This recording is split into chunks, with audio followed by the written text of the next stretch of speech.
Greenwood Oaks seemed like the perfect oasis, a peaceful suburban community tucked against rolling hills, with quaint houses spaced along winding roads. My spouse and I discovered it after an extended posting in the Arctic, where I spent years researching ice cap formations and winter survival strategies. A quieter life beckoned, and Greenwood Oaks' glossy brochure promised serenity, neighborly unity, and well-maintained amenities. When we first arrived, the autumn sun cast long shadows on the tree-lined streets.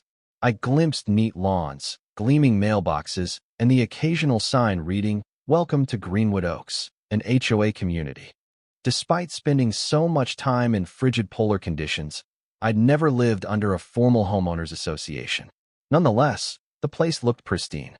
The mesmerizing gold and russet leaves made me think, this is home.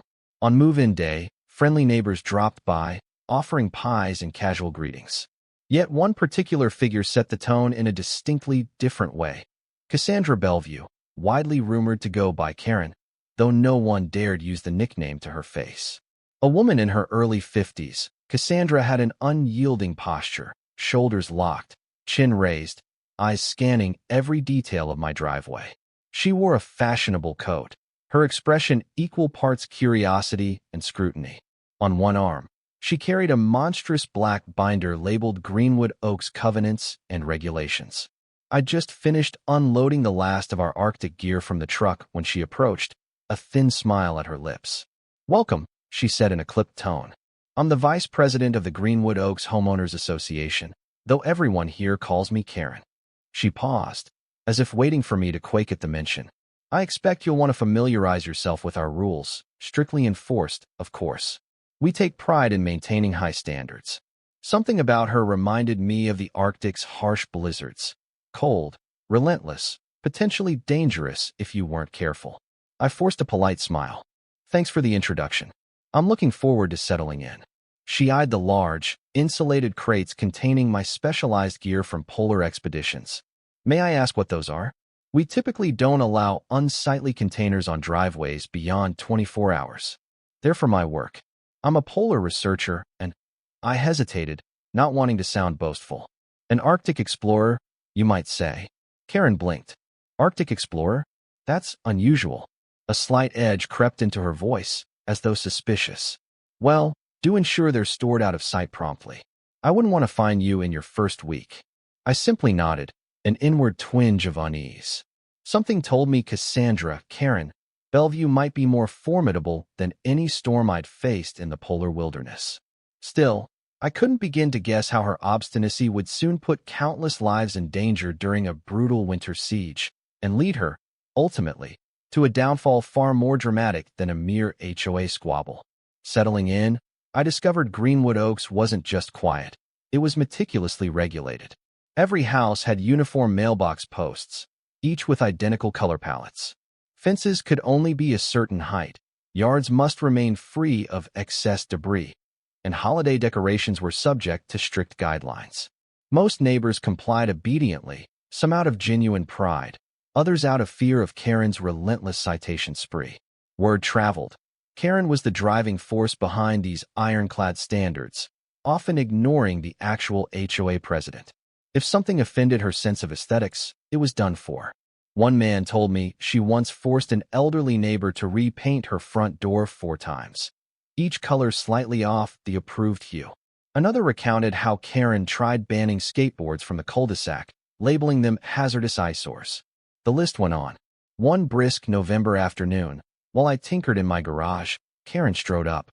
"We're about to finalize the next year's HOA budget," she said with an almost triumphant note. "I'm pushing for improvements to the community garden, expansions to the tennis courts. Oh, and reevaluating certain unnecessary expenses." Her stare lingered on a thick coil of rope I'd brought back from an Arctic expedition. I quickly realized she was fishing. "Unnecessary expenses?" I prompted, feigning innocence. She flipped open her binder. "Yes, particularly our lavish snow removal services. Greenwood Oaks invests a hefty sum every winter to have plows and salt trucks on standby.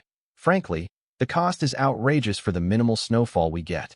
I'm confident we can cut corners there." I stiffened. My entire career centered on understanding how quickly weather can turn deadly. Winter storms can be unpredictable. Proper snow clearance is crucial for safe roads, especially for older or mobility-challenged residents. Karen shrugged dismissively. In the past decade, we've had only mild dustings. The city maintains the main roads anyway. If we don't get hammered with heavy storms, our private plowing is a waste of money. Don't you prefer lower HOA fees? I frowned. She has no idea how swiftly conditions can change. But I merely said, it might be prudent to keep those funds allocated. Better safe than sorry. Karen's lips curved into a condescending smile. We'll see. I'm quite sure the majority of homeowners would prefer we invest in more visible improvements. Tennis courts and a beautification fund are far more appealing. I watched her depart, a pit forming in my stomach. The weather patterns I'd analyzed suggested an especially cold winter ahead, with potential heavy snowfall. The local meteorologists had rung similar alarms. Yet Karen seemed fixated on saving a few bucks. I hoped logic might eventually prevail. December approached, and weather forecasts grew ominous. Long-range models hinted at a series of Arctic blasts descending across the region. Ironic that I'd left the Arctic only to face a severe winter in my new home. Local news anchors stressed readiness, stock up on supplies, ensure your vehicles have good tires, and so on. Concerned, I approached the HOA board during a monthly meeting. I calmly presented data from the National Weather Service, explaining how recent patterns suggested snowfall amounts above average.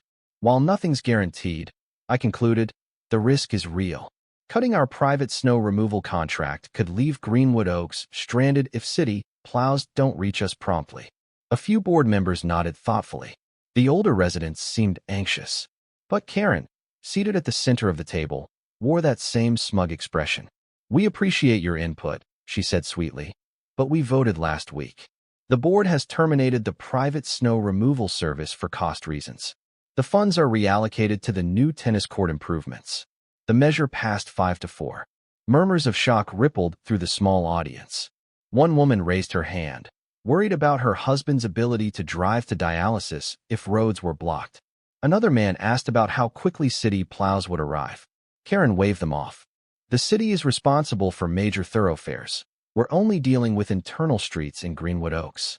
In the rare event of big snow, we can handle it ourselves.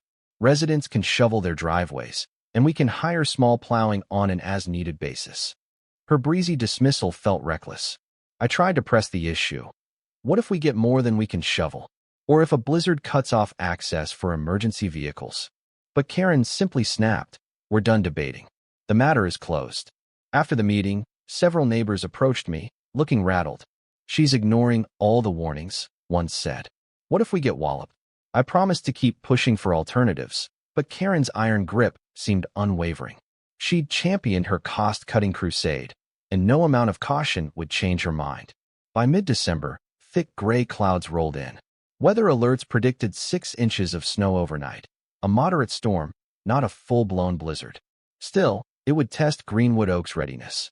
True to forecasts, by dawn, a blanket of white coated the streets. City plows cleared the main roads outside our neighborhood, but Greenwood Oaks' internal lanes remained untouched. No private plowers were on contract anymore. I woke early, scanning the swirling flakes from my window. The unplowed streets looked deceptively picturesque. Venturing out, I spotted cars struggling to exit driveways. A few neighbors banded together, shoveling. The occasional four-wheel drive truck made it out, but smaller sedans slid dangerously. A sense of mild panic set in for some older folks who needed groceries or doctor's appointments. Deciding to help, I retrieved specialized winter gear from my polar kit, heavy-duty boots, a shovel designed for ice pack. My spouse and I started clearing sidewalks near our home, assisting neighbors as well. But progress was slow.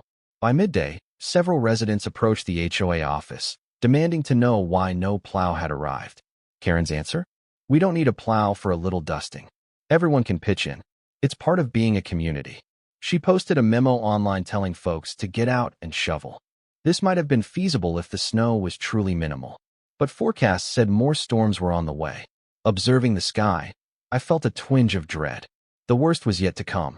Karen's arrogance would soon be tested in ways she couldn't imagine. By late December, meteorologists sounded the alarm. A fierce Arctic front was poised to collide with moist Gulf air, potentially unleashing a historic blizzard across the region. City officials scrambled, urging residents to prepare. Shelves at grocery stores emptied of essentials. I recognized the signs of an impending whiteout. This system mirrored the conditions I'd studied in polar regions. If the models were correct, Greenwood Oaks would face well over a foot of snow, possibly drifting to 2 feet. Word spread among my neighbors, fueling anxiety. Despite the intensifying warnings, Karen stubbornly refused to reinstate the snow removal service. She posted a snarky statement on the HOA website. "Don't panic. The city will handle major roads. Keep your driveways clear, help each other, and please don't flood the HOA with misguided requests. We are not reversing our cost-saving measures." Her tone infuriated many. People questioned her sanity. Some residents offered to pool money privately to hire a plow. But Karen blocked them, claiming the HOA had to sign off on major neighborhood modifications, and she wouldn't permit it. One friend confided that Karen believed the media was overhyping the storm. "She says the snow can't be that bad. She's certain we'll manage," he lamented. Sensing imminent crisis, I discreetly prepared an emergency plan for our corner of Greenwood Oaks. I stocked extra supplies, food, batteries, medical kit. I told my immediate neighbors how to insulate pipes, secure vents, and keep phone lines open. I'd learned from the Arctic that preparation saves lives. Some accepted my advice eagerly, while others were stuck in denial or pinned false hopes on the city clearing everything quickly. As the massive storm front crept closer, the tension in Greenwood Oaks was palpable. I tried one last time to reason with Karen, cornering her near the community tennis courts under a gray sky. "Please reconsider. This upcoming storm is no joke. Lives could be at stake if roads become impassable." She rolled her eyes. "You're hysterical. We're not in Antarctica. The city's main roads will be clear enough. If folks want to leave, they can walk out or drive carefully. We're done with this discussion." She pivoted, striding away. My chest tightened. She was gambling with everyone's safety, including the elderly and families with small children. In polar expeditions, ignoring weather warnings is suicidal. Here, it was reckless indifference at a community scale.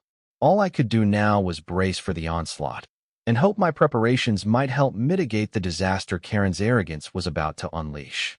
The blizzard arrived with brutal force. Gale-force winds whipped snow into swirling drifts. Temperatures plummeted well below freezing. Within hours, Greenwood Oaks' unplowed streets turned into a maze of knee-high drifts. Visibility dropped to near zero. Some residents who'd tried driving out quickly abandoned their cars in snowbanks, forced to trudge back on foot. The city declared a state of emergency, focusing on major highways and vital routes for emergency services. Neighborhoods like Greenwood Oaks, lacking their own contracted plow teams, fell far down the priority list. So, as the hours ticked by, we became an island. Roads in and out all but blocked, no official help in sight. From my window, I saw a neighbor struggling. One older man tried to shovel a path but collapsed from exhaustion, prompting a frantic call for an ambulance. The ambulance made it only to the main road before stalling in a snowdrift near our entrance. Meanwhile, families with limited food or heating oil began to panic. The wind howled like the savage polar gusts I knew too well. Greenwood Oaks was effectively sealed off. Determined not to watch tragedy unfold, I donned my Arctic gear. My spouse joined me, as we had the specialized equipment and knowledge to handle extreme cold. We set out, pushing through thigh-deep drifts, checking on elderly residents, ferrying urgent supplies. We guided those in immediate medical need to a safer location near the front gate, where the city eventually managed a partial clearing. Many recognized me from the HOA meetings. "Thank God you're here," some gasped. "If not for you, we'd have no clue how to handle this." I tried to reassure them, offering survival tips. Keep faucets dripping to avoid frozen pipes. Bundle in layers, ration food. Yet my anger simmered beneath the surface, aimed squarely at Karen, whose cost-cutting led us into this fiasco. And where was Karen? People claimed she was holed up in her plush home, refusing to open the door. Rumors said she'd insisted her private driveway be cleared by a hired crew, secretly paying them while forbidding a broader contract for the rest of us. If that was true, it underscored her selfishness. But no amount of personal driveway clearing could free the entire neighborhood from isolation. Realizing we couldn't wait for the city to bail us out, I organized a grassroots rescue effort. I tapped neighbors who owned snowblowers, borrowed snowmobiles from a local sports store, and distributed walkie-talkies so we could coordinate in real time. The storm still raged, but we had to start forging passable lanes so that emergency vehicles might enter. In polar expeditions, I'd orchestrated supply lines across treacherous ice fields. Now, I applied those same strategies. Designate safe paths, mark them with makeshift poles or flags, and rotate crews so no one got frostbitten from overexertion. My spouse managed a small command post from our living room, tracking volunteer teams and noting addresses needing urgent help. Spirits wavered, but a sense of camaraderie emerged. People who barely knew each other formed impromptu shoveling brigades. A local restaurant owner opened his pantry to feed volunteers. The deeper the crisis, the stronger our unity grew, despite the incompetent leadership of the HOA. One day into the storm, an elderly woman collapsed from low blood sugar. We transported her by snowmobile to the main road. Another family lost heat entirely. We set them up with a neighbor whose fireplace still worked. Each success fueled our determination. No one asked about Karen's stance anymore. They knew she'd done nothing but hamper us. Then, by the second day, the blizzard's core slammed us with heavier snowfall. Drifts reached door handles. Icicles menaced from gutters. We trudged on, exhausted but resolute. We realized we needed outside help, like heavy-duty plows or bulldozers, to truly open roads. But the city was overwhelmed, lines jammed. Meanwhile, news outlets got word of Greenwood Oaks' dire straits.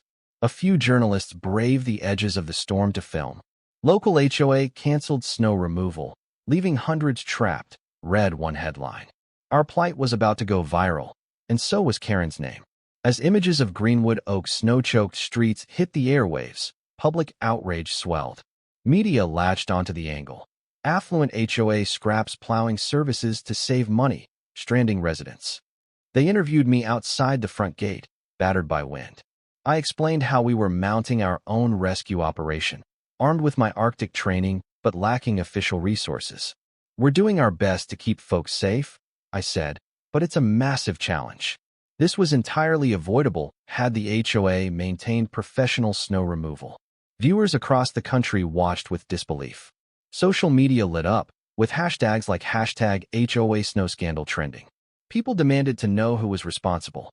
Soon, reporters uncovered that Karen had been the primary advocate for canceling the plow contract. They dug into old HOA minutes, discovering her bragging about slashing the budget. Furious watchers posted heated comments.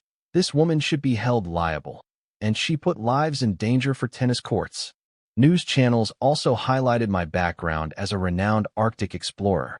They replayed clips of me guiding volunteers through chest-deep snow, describing safe winter survival tactics. A reporter concluded a segment. It seems Greenwood Oaks owes its continued well-being to this polar veteran, who's effectively turned the neighborhood's crisis into a rescue mission. Meanwhile, the HOA official behind the fiasco remained silent, bunkered in her home. Suddenly, I found myself fielding calls from major networks wanting live interviews. I was reluctant. The real heroes were the neighbors who pitched in.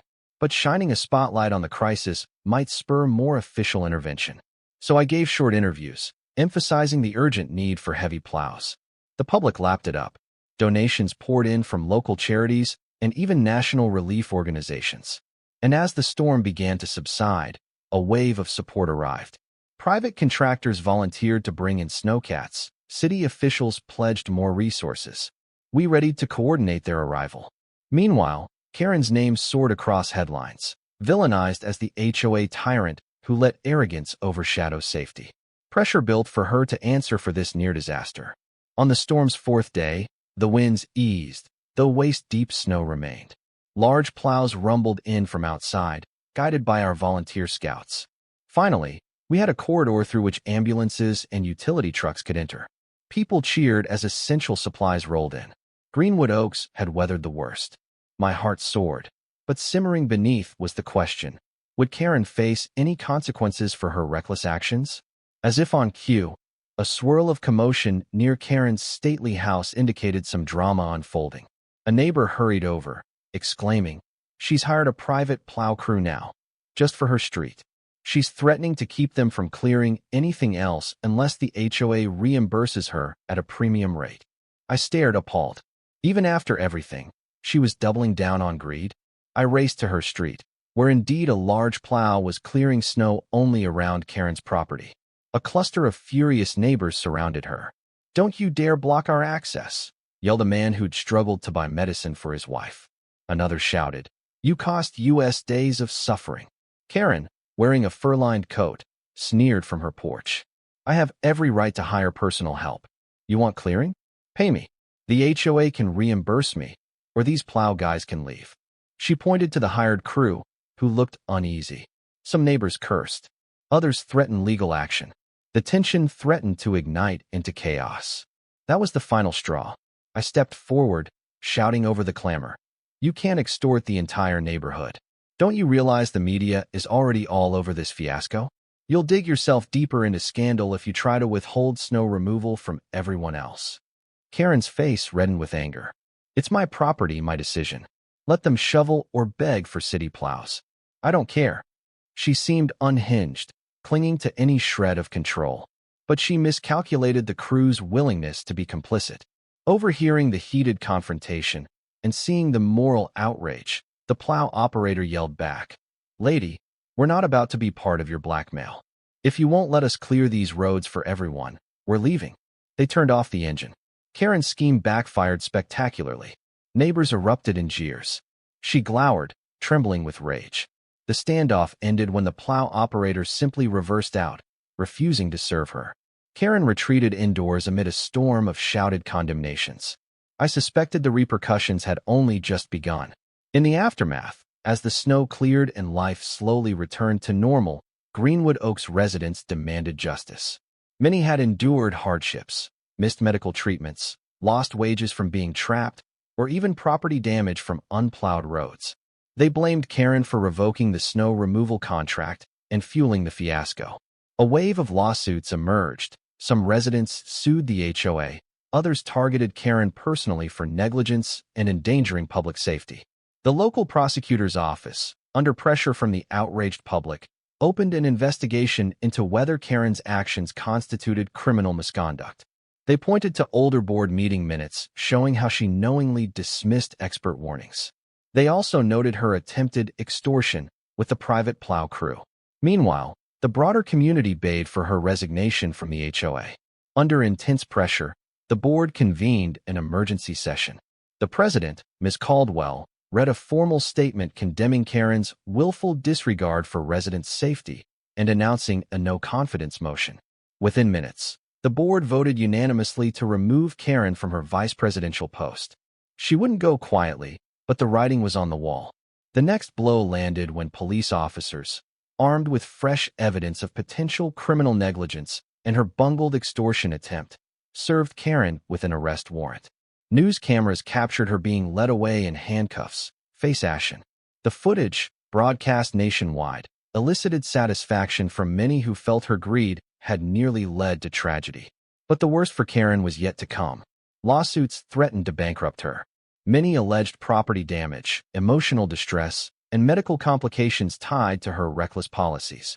Some even demanded that her house, an opulent property, be seized if she couldn't pay court-ordered damages. In the weeks that followed, Karen's trial became a media spectacle.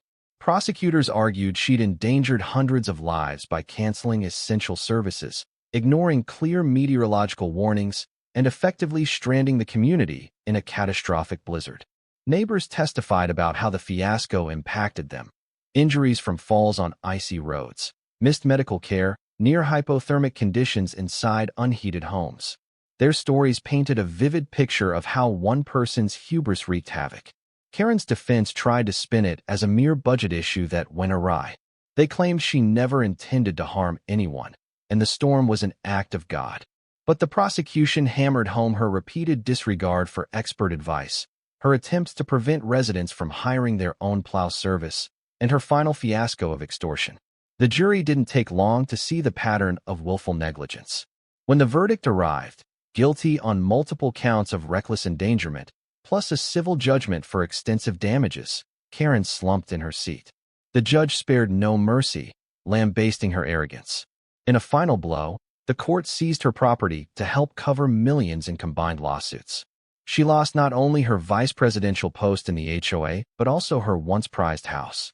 The judge also sentenced her to a term in county jail, citing the severity of her actions. Media outlets captured every moment. Headlines blared, HOA Karen jailed after snow removal scandal. On social media, the public cheered the outcome, praising the justice served. Locals who'd suffered during the blizzard found solace in the knowledge that the one who caused their distress was held truly accountable. With Karen gone, Greenwood Oaks breathed a collective sigh of relief. The newly restructured HOA wasted no time reinstating snow removal contracts, paying extra for the next winter to ensure nothing like this would happen again. They also scheduled community workshops on emergency planning, inviting me to share more of my Arctic experiences. Though I'd never expected to become a local celebrity, I was touched by the neighbors' gratitude. They credited my knowledge and leadership with saving lives and bridging the gap until professional aid arrived.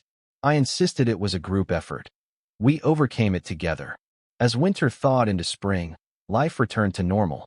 Families strolled the freshly cleared sidewalks. Children played in yards no longer buried under snow, and the horrifying memory of that blizzard gradually receded. Yet the lesson lingered. Never ignore warnings, never cut essential services for vanity or short-term savings, and always heed the voices of those with expertise. Eventually, my spouse and I decided to remain in Greenwood Oaks. After all, it was home now.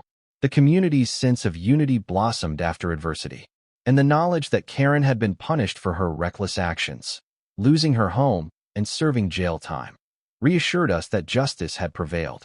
In quieter moments, I sometimes reflected on the bizarre irony.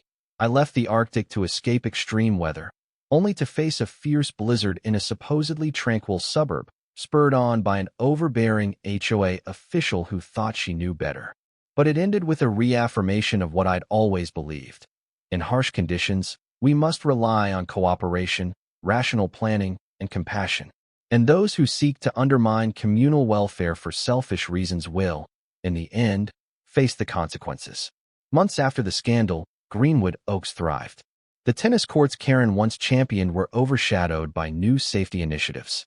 The HOA budget now included robust funds for winter services. Residents voted overwhelmingly in favor. And each year, as the weather turned cold, we held a winter readiness festival, celebrating preparedness with a hint of humor. We'd gather around fire pits, share hot cocoa, and recount the time an arrogant HOA Karen canceled plow service, only to be undone by the unstoppable power of community and a particularly brutal winter storm.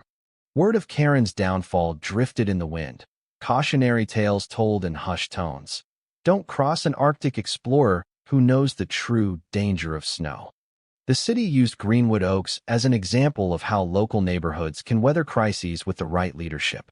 My spouse and I found peace in a place once overshadowed by petty tyranny, now bright with cooperation and goodwill. As for Karen, she served her sentence, lost her property, and faded from public view. A stark reminder that you can't put personal vanity over people's well-being without retribution. The next time Greenwood Oaks faced a heavy snowfall, the plows arrived swiftly, guided by robust planning and unwavering communal spirit. In that sense, the neighborhood Karen nearly froze into chaos emerged reborn and better prepared for every future storm, literal or figurative, that might come its way.